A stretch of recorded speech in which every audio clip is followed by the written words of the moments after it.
Now, when it comes to the spookiest of all holidays, there's Halloween, and then there's, well, Halloween, if you know what I mean. I'm scared. And if you'd like to experience the latter of the two, trick or treat yourself to Terror on Tilson Street. This is Halloween in hyperdrive, and people come from all over the Midwest to see it. And believe me, you won't believe it either until you see it for your scared self. That's right, this street is full of some of the biggest and most scariest Halloween displays you'll ever see. But it's also full of people with some of the biggest hearts you'll ever know. And that's because they use the power of Halloween to give back to this great community. I took some pre-trick-or-treat time to talk with the heart and soul of this spooky street, Vicki Lee. Now, a little Halloween bat told me that you just might be the person who's responsible for making this entire spooky, wonderful thing happen. Is that true? I don't know. They blame it on me. Okay, well said. But you've been here, what, 35 years on this Yes. street? Yes. Yeah. How did it all start? Well, I think it was normal Halloween. My birthday's Halloween, so my mom would always decorate for me a little special, so when my kids were little, I did the same. And it was maybe a couple corn stalks, pumpkins, scarecrow. That was about it. And then we had about 300 trick-or-treaters at that time, and then younger families moved on, and So you were doing? Yeah, and then it just grew more and more each year. Now it's almost the whole street decorates, and 2,000 trick-or-treaters we prepare for. Well, they say you can almost see it from space, from all the lights and Well, all I think so. You should. What was it like having your birthday on Halloween? Well, that was the whole point of my mom doing a little special, because it's kind of like a birthday and Christmas, you know. Right. Everybody's having fun. So I'm probably one of the few people that can say I've got 10,000 people at my house on my birthday. So I was just about to ask you, how many people come out to see this? over the last couple of weeks, I'll bet you we have over 80,000 to 100,000 people down here. Really? How much candy? You must go through tons of candy. Well, trick-or-treating, it's not big treats. Can't afford it when you have 2,000. But I don't think they're here for just the treats. So. And nobody's giving out toothbrushes, right? No, Oh. no. Cough drops one year, the doctor did down the street. Why do they always do that? I know. But what I love about this event is you've taken something that's normally just fun and good cheer, and scary for the kids, but you do a lot of good with this event too. Yes, we have the Buzzley Memorial Scholarship, which is named after my husband. He had started it as a vocational scholarship, but when he passed away, we put it in his memorial. Right. And now we have a pay-to-play scholarship, 2 vocational scholarships, and Wounded Warriors. Right. We do an event, which was last Sunday, Kids Kicking Cancer, and these are kids that are being treated and can't trick-or-treat with the normal public because of their treatments. So we had 120 kids here that day. Wow. And then we have a food drive, normally the last Friday and Saturday before Halloween. Another thing you do that I love is you actually block off the street so there's no cars going. It makes it safer for the kids. Halloween night. Right, and you've got something called the Bulldog Security. Right, what is that? Well, my boys, when I think they were like 14, 15 years old maybe, they still wanted to be involved but felt they were too old to do the trick-or-treating and all that stuff. So what they did, because they were athletes, they got a group of their fellow athletes to come.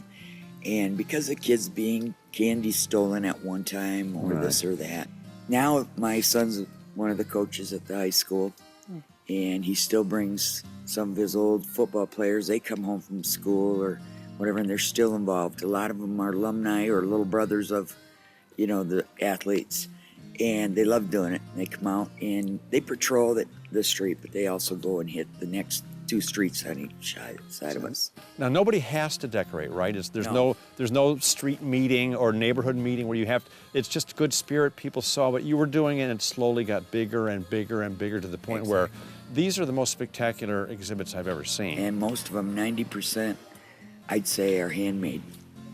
Really? Yes. They make all their skeletons over there.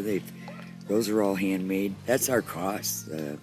You go around, you find what you need. I had some blockade fence that I wasn't using, and figured there's got to be a way of using it. Do you look forward to this every year, or is it just like, oh gosh, it's coming? Oh, yeah. And, you know, we get together with our neighbors all the time year round. Plot and plan. Oh, man, we call them porch parties, and we end up on somebody's porch or visit. Kind of go a little dormant in the winter months, but we still see each other. And it always turns around to some Halloween thing, you know, but we don't. There's nobody forced to do it. We all enjoy it.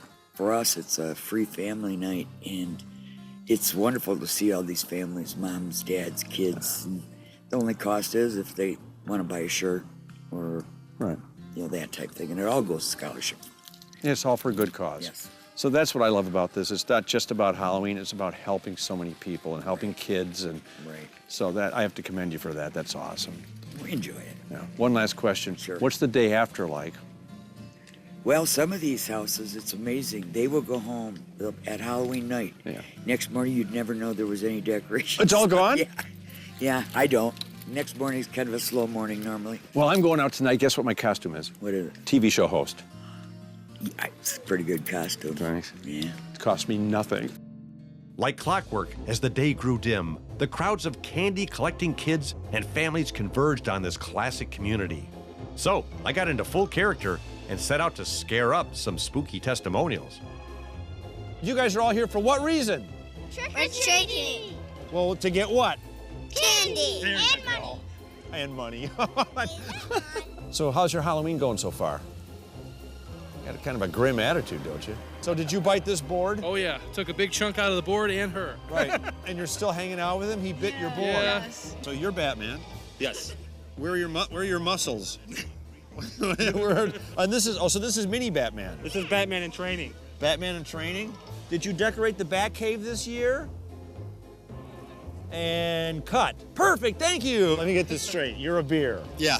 Oh, yeah. No, I know a really good dermatologist. I'll get you his number. Yeah. Are those real swords? Okay, I was just wondering. Now show him your muscles. Look at those muscles. Hey, wait a minute. Everybody say Tilson Street. Say under the radar. Ooh, hi. Hi. Thank you. Oh, you're a crocodile. No, I'm a dinosaur. Oh, I'm sorry. Okay, I know. I can guess your costume. You're dressed as cold parent. That's me. I knew it. I was that last year. If you want to treat yourself to a spectacular and charitable Halloween next year, the trick is to get your family to Tilson Street in Romeo. And speaking of Romeo, if you want to step way back in time and even sample some sensational sushi, spend a day in this historic town.